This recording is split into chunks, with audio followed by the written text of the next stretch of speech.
Welcome to On the Kerbs. I'm your host, Timo Albers Daly. Joining me this week is Powerdrive founder Tami Powers. With 20 years of experience as an executive in motorsport, Tami decided to switch tack a little and create a company that would help put brands, sponsors, and businesses together with women in motorsport, or who are looking at coming into motorsport in order to create more opportunities for them. We caught up recently to chat about this idea, how it came about to her, what the biggest challenges ahead are, drivers to keep an eye out for in the future, and much more. I hope you enjoy our conversation.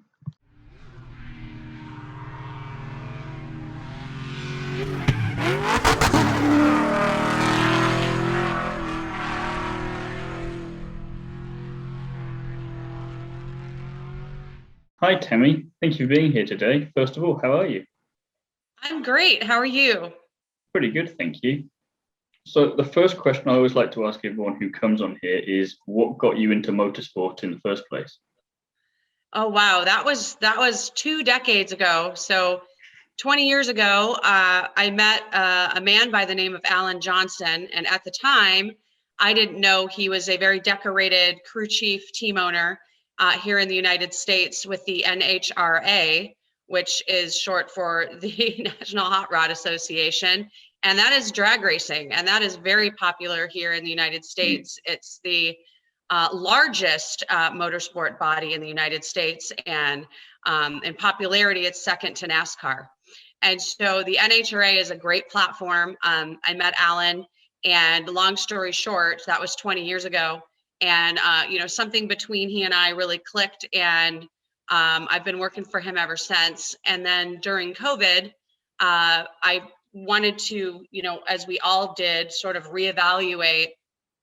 I wanted to reevaluate my position in motorsports and what could I do with the 20 years that I had put in to this sport, and try to solve some problems out there that I saw in the marketing and in the diversity and inclusion space. And so what I did is I created a company called Powerdrive Motorsport Futures. And what that does is it connects female race car drivers to forward thinking corporate brands. Because if you look around the globe, Formula One doesn't have any women competing in the highest level, and IndyCar, NASCAR, they're all lacking that inclusion. And so I then looked around the globe and found all these very talented female drivers, and really reached out to a lot of them and got their perspective on it. And they're really lacking the development and the seat time and the opportunities that that the men are getting. And so I wanted to bridge the gap and solve the problem. And so that's how Powerdrive was born. So you segued nicely into the second question, because I was going to ask exactly about Powerdrive and what made you want to create it, but it's done really nicely there. So it's, again, I think it's an important thing to have there, which, like you say, there's plenty of women around the place who are chomping at the bit essentially to get the chance in the car, but just not the opportunity, which is really frustrating. Which for me, I'm not even in racing, I'm just watching it from the sidelines, and if I'm finding it frustrating, then I imagine it'd be 100 times worse for them. But so then what's being done now and in the near future to kind of put these plans into action? What I love about the research that I conducted before I started my company, I really wanted to make sure that women were indeed equal to men in a race car. We all sort of know it, but I really wanted to look at the data, and there's a couple of really great studies that Dr. David Ferguson came out with. And if you Google it, you'll find it, Dr. David Ferguson, MSU Motorsports Lab studies, and 3 have come out now. The first one really touched on the physical, the strength, the thermal body temperatures, all the different physics that goes on. And what it found was men and women are indeed equal in a race car, in any kind of race car, closed or open cockpit.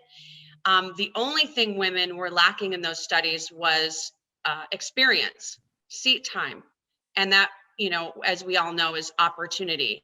So that was the first study I looked at. And then the other study I looked at was the the culture of it, the sociology of it. And so we know that culturally, right, there's a a barrier there that is going to be the hardest, I think, to break through. I think that's a generational thing. But what's fascinating and positive that comes from that is that so many great racers, men, that are veterans, that are older, they all had daughters. A majority of them had daughters, and the daughters are now taking the family tradition, and they're out there racing. And so now we've got a great crop of women of great talent. And now what Powerdrive does is it connects the brands to those stories, because there's so many great stories to be told. And I'm fascinated by the common denominators between the female drivers here in the States and the drivers across the world, and getting to know them. And the language barriers didn't matter, because they all had the same passion, they all had the same drive, they all had the same just absolute dedication and perseverance for what they're going to accomplish. And what I can do, just, and it's not just me. I feel like there's a movement happening right now across the globe with a lot of people and a lot of great women and men who see this opportunity to elevate these young female athletes, and how it's good for brands to support that. Because what we've got to do is, there's a 10-year difference in experience. So women are 10 years behind men and having those opportunities. So what we can do is try to bridge that gap as best we can. And now I'm hoping the next generation after me will pick up the torch and keep going, because we're coming upon I call it, the bubble is about to burst. And it's really an exciting time for women in motorsport. I can say I've got to agree there. It does feel like it's on the cusp of something a bit, with just if there's that momentum coming now. And as what he's saying about the sociology and the cultural barriers towards that, I think the science and the studies definitely helps with that, because you can't really argue with the facts and figures about it. So it's then just, well, let's just, for argument's sake, let's just try it and see what happens. And then sure enough, they'll have, oh, we've given them experience, too late now. You've got to do it now. Yes, I'm all about looking at the data, because the data doesn't lie. No. The data doesn't have an opinion, right? And so when we think about, it's too hot in the race car for women, or they don't have I've heard they don't have the aptitude to win a race. I've heard all sorts of things. And these studies, that Dr. Ferguson has done, has debunked all of those myths. And like you said, you can't argue with that. No, I was going to say, when you see a quick lap time, you just care about how quick the lap time is. You're not necessarily caring about who the person is, as long as that person can keep doing it consistently. Doesn't matter, does it? So they should all be given the opportunity to do it. Mm-hmm. So then you mentioned you've got 20 plus years of experience as an executive in motorsport. Then what's the most important thing you've learned during this time? Oh my gosh, where do I start? Relationships, authentic relationships, really putting yourself out there, and connecting with people who are, we call it, cut from the same cloth, who have the same values and vision, that you can share with them, and work together in collaboration with the relationships that you build along the way. Because the relationships that you build, and the trust and the authenticity of that, people want to work with you, people trust you, people know that your word is your bond, and that you walk the talk. And that is really important. And so I would say relationships has been the number one fuel to what I'm trying to do and what I am going to do. And the people that are around me are very, very supportive in that. And you just can't put a price tag on a great relationship. So would that be the advice you would give people trying to get into this area of motorsport, then cultivate the relationships? Yes, absolutely. And have the authenticity of those relationships to the forefront, because it's not about, and especially with marketing, it's not about what you can do for me, it's what I can do for you. And I think a lot of drivers that I've talked to will send out a marketing deck, and it's all about them. And I understand the concept. You want to show the brand what you're capable of and who you are and all of that. And that's all great. That comes at the end of the proposal and not the beginning. With what I do, the first thing I do when I'm marketing to a brand is learn about their brand and learn about their initiatives and their objectives for the next year and beyond. Because what I want to do is be able to solve problems for them. I want to be able to take their wish list and check it off for them, and creating the best race program I can create for them. And so it's about them. It's not about you, not now.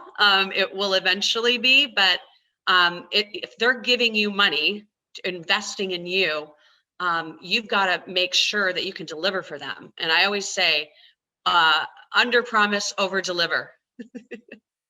I like that. It's a very, very good insight into the work ethic, I think, as well there.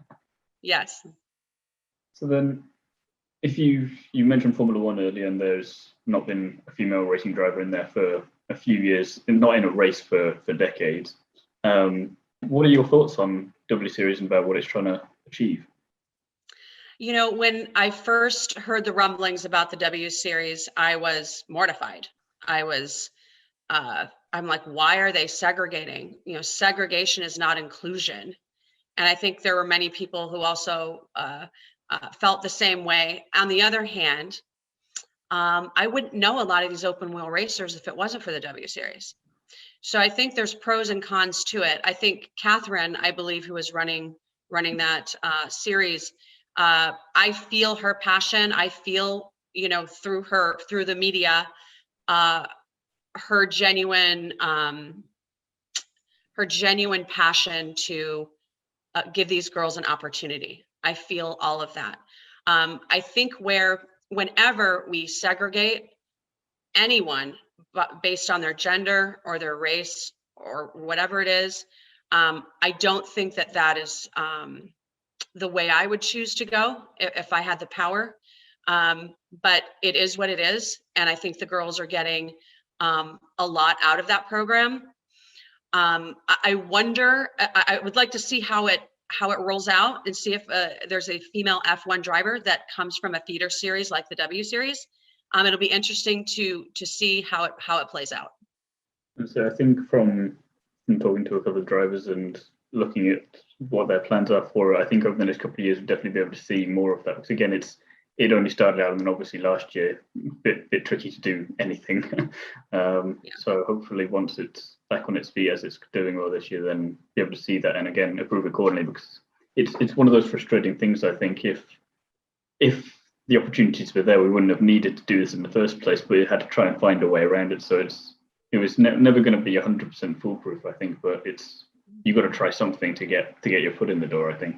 Yeah, and I think the main goal is to, like I said, we have a 10-year gap in opportunity, and the W Series is a series that can sort of start to bridge that gap. But the other problem with that is the cars that they're racing in the W Series are F3 cars. You're going to have, and I thought initially that the W Series were going to have the same cars that F1 is. I thought it was going to be the same, but it ended up not being the same. And so I think there's positives to it, definitely, but there's negatives to it as well. So it's just a learning opportunity, I think, and then just try and improve, and then hopefully once by the time that's kind of sorted itself out a bit, everyone else will have realised, oh, this is actually, I can see what they're trying to do. Maybe we should get on board with that and give all these women the opportunities they deserve. Hopefully. Yeah, and what I find really interesting is, somebody like Alice Powell. I mean, she could, come on. Mm-hmm. And I can name 5 more. And then you see some of the girls who have turned their nose against the W Series. And so there's a lot. The good news is that we're all talking about it. The good news is that we're all analyzing this, because we weren't before.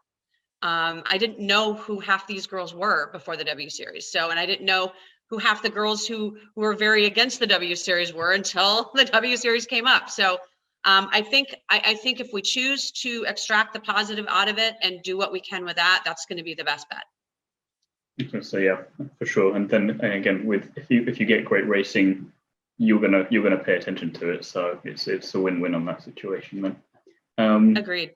Mm-hmm. So then switching back to the US, what's the biggest challenge to creating more opportunities for women in motorsports in America? So, going back to Janet Guthrie and an incredible athlete like Janet Guthrie, who was qualified for the Indy 500 over 40 years ago. It's the same problem that they had said in the documentary I watched recently on her called Qualified, that corporate America just wasn't quite ready to support a woman racing in the highest form of motorsport.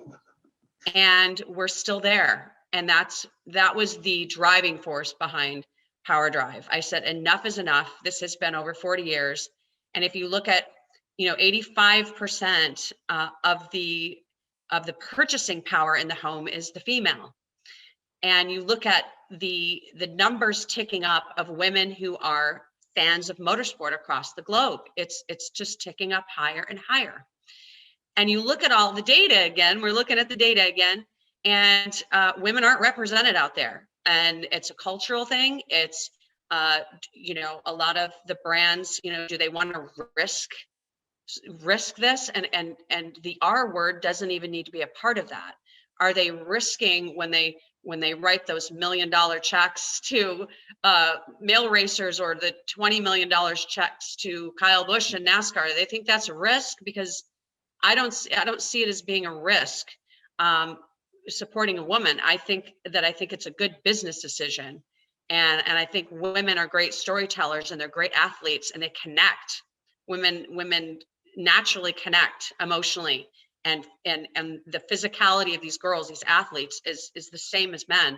So there's really no risk. So what I'm trying to do, and what I'm going to do and continue to do, is really sort of take down those unnecessary barriers that these drivers have, and talk to these brands, create great race programs, give them a great return on investment, tell some great stories, sell their products and services, and keep it going for long-term generational growth. That's our main point, is to provide that growth for the brands and keep it going. I think it's similar to what I was saying before about when you've got a quick time on the stopwatch. If you can show someone that it's still profitable and you can still succeed by doing it in a different way, then once you convince them of that, then you're golden. Yes, absolutely. And that takes a lot of work. It takes a lot of work. But yeah, it's what I love, taking time out to talk about what's happening, because this is the only time I get to come out of the cave, I call it. It's the cave of prospecting, doing marketing decks, selling, on the phone constantly, on emails constantly, trying to set up meetings and getting everything fit into 1 week. Each week that goes by, what progress did I make? And it's just never ending. And if it wasn't for the passion I have for what I'm doing, I don't know how I would pull it off, because this takes a lot of work. And so you can tell if you love what you do then. I love what I do. I'm not even kidding. So it's Monday here in Los Angeles. It's a beautiful day. Before my eyes even opened up this morning, I said, oh my God, today is going to be so awesome. I get to talk about Powerdrive. I get to talk about this driver all week long. I get to share this information and connect with people about this. And, some days there's a lot of rejection. Some days there's a lot of progress, and it doesn't matter, because there's something pushing me every day to do this, and it feels good. So I know I'm doing the right thing. You're going to say I don't think you can get any more pumped than what I'm seeing at the moment. So. Yeah. So then you're saying about, you can talk about some drivers. Quite nicely segues into my next question. Who are some drivers that people should keep an eye out for that people might not know about? Oh my God. Okay. How long do you have? I mentioned Alice I'll Powell. you in like half an hour and we'll see. Alice, I'm a huge fan of Alice. Sabra Cook, who's the only American driver in the W Series this year. She's a mechanical engineer. I could name Sarah Moore. I mean, who doesn't love Sarah? I mean, Simona, who came over and competed in the Indy 500 a few months back. I mean, I could go on and on. Tatiana. Sophia. Oh my God, Sophia Florsch. I hope I Just said her you're not name even right. saying the last names, and yet I'm already like, I know exactly. I'm thinking there. Yeah, I don't even have to say the last names. And that's the great news. I didn't really have to say the last names because with social media, with everything shutting down, and what I also saw were the drivers just really now engaging. They were all sort of stuck in their little flats or their apartments or whatever you call it, and they were training in there. They were doing their reaction time training, their on their simulators. And they were all just sort of locked down. What they did is they pivoted, and they were doing their training and sharing that content with the world, so we could see what they were doing and get to know them better, their daily routines. And I mean, there's just so many. And then you have Rima in the Middle East, who's really doing a phenomenal job representing women in her region, and just so many incredible athletes. And here in the States, we have Ashley Sanford, who is a top fuel driver in the NHRA, going 330 miles an hour in under 4 seconds, 11,000 horsepower. And and what I love about that, and especially the NHRA, is that it's very normalized for women to compete with men alongside men in racing. It's been that way for many decades here in the States, and that's the only professional motorsports league where it's normalized women competing with men in all the classes. So we know that works, and that's a great case study for that. So what will happen now is we're going to bring that to IndyCar, to NASCAR, and hopefully one day Formula One. In some ways, it's a bit frustrating that it is so normalized. Though it's like, if it works here, how is it not transferred over into the other ones? But as you say, hopefully now that there's this momentum going now, then sooner rather than later. And this narrative hopefully will transform the way Formula One looks at female drivers, because they're going to see that it happens in the NHRA. They know it can happen in NASCAR. They saw Danica Patrick. The problem with Danica Patrick is that there's only one. You got to have more than one, because one is a gimmick. Two, they will put the women against each other, the media, and you got to have three or more. And I believe that is a great start to normalizing women across the globe in the highest form of motorsport. Couldn't have said it better myself. So a few fun questions, sorry, just to end off with then. First of all, who is your childhood hero? My mom. I get everything from her, and her mom, my grandma. These are the most incredible women in my life. They're definitely my childhood heroes. What I saw growing up, work ethic, accountability, drive, vision, focus, I got from my mom and my grandma. And so they're my heroes. And now I'm hopefully passing those tools down to my own daughter, who's turning 9 tomorrow. Happy birthday to her. Yeah. I feel like this could also be a long list, but I'll go for it anyway. Who, dead or alive, would you invite to a dinner party? You can choose 3. I might limit you. Wow. I'm thinking 3 is maybe I can just restrain slightly. To a dinner party. Let's see if I can pick 3. I would pick probably Richard Branson, only because he would be a super fun dinner party guest. It would be pretty entertaining, right? His energy is pretty, yeah. Then I would invite Janet Guthrie. I've always wanted to sit in a room with her. She's in her 80s now. I hope I have the chance to do that at some point. So Janet Guthrie for sure. And then I would probably invite like a entertainer who could really entertain the room, and that would probably be. So no Richard Branson. So no Richard Branson again. Oh well, he's entertaining, but he's not an entertainer. So I would say. And who do you have there that's super fun? Probably be like Beyonce. It would be fun to have at the table, because she could sing some tunes for us during dinner. It'd be an interesting dinner party, I have to admit. It'd be a fly in the wall for that. Yeah, I mean, it's very diverse, right? So, So if you run out of conversation there, that's your fault, I think, at that point. Yeah, absolutely. Finally, what random thing did you try out during lockdown? The random thing I cried during lockdown was, I don't know Spanish. And the meaning behind that is my daughter's school closed and my daughter's in the world language program. So 90% of her curriculum is in Spanish.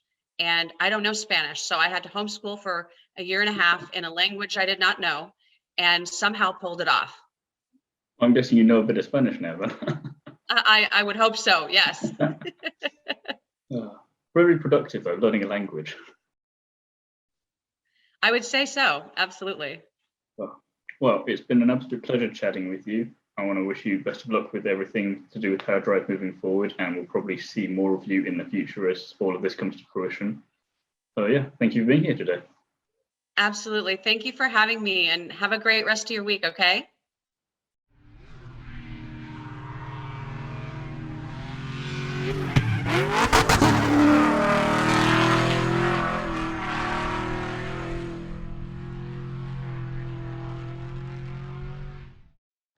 It was a pleasure chatting with Tami. I'm sure you can agree that her passion for what she does really comes through. I want to thank her again for coming onto the show, and I wish her the best of luck moving forwards, and I won't be surprised if we see more of her in the near future. Join me again soon when I'll be chatting to another famous face from the world of motorsport. And in the meantime, don't forget to like, comment and subscribe, and check out the other videos on the On the Kerbs YouTube channel. Away from YouTube, you can find me over on DriveTribe, and feel free to follow me on Instagram at t.albers.daily.drivetribe. You can also find me over on GP Grandstand TV, where I'm part of their weekly podcast. Thank you for listening, and I'll see you again next week for the next episode.